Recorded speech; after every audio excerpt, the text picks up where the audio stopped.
and you're trying to focus it on the task at hand. And again, that will help them build their confidence because they're not the one that's constantly getting told off, or we don't tell off all that much. We do occasionally, but it's more to do with if I need to snap it back straight away. But it's more about, oh, great. Now, that's not really how we sit. That's an amazing number 10. And then everybody else is like, oh, yeah, I've got to do number 10. As opposed to, sit number 10! It's terrible! The only reason I shout is because I had instructors shout at me when I was 15. We went through some old school training. I used to get hit on the head with a wooden bokken if my stance was incorrect, which is probably why I got a little neck thing. So it's like, can't do that. Can't do that with kids these days. Yeah, I used to be in horse stance, and my horse stance wasn't good enough. My instructor would hit me on the head, boom, lower. Okay, so I'm really sorry. We're talking a long time ago now. Yeah, there you go.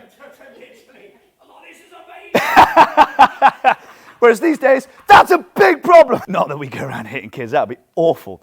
But it's about that positive reinforcement. Now, there are still a lot of people out there, and I don't begrudge them, but they're all about, yes, sir, no, sir, absolutely, sir. They're very military-based. Military base has got a place. It's in the freaking military. It is not in our schools. So with us, it's much more about a positive reinforcement. So you've got negative reinforcement, and occasionally I will have to raise my voice. It is usually if it's a safety concern. So, you know, little Jimmy's like, right, I'm just going to go on the wall, I'm just going to do this. Like, Jimmy, what are you doing?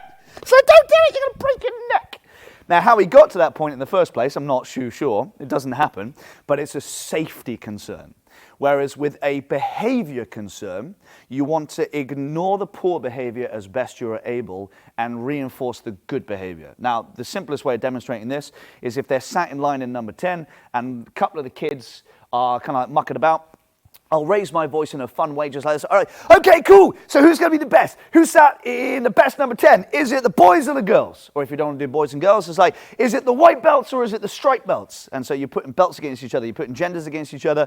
Or it could be, and I have instructors usually sat behind the lines of like, who sat the best? Is it the Springs, just the name for our program, or is it the junior instructors? And all the Springs will look around at the junior instructors and they're like this.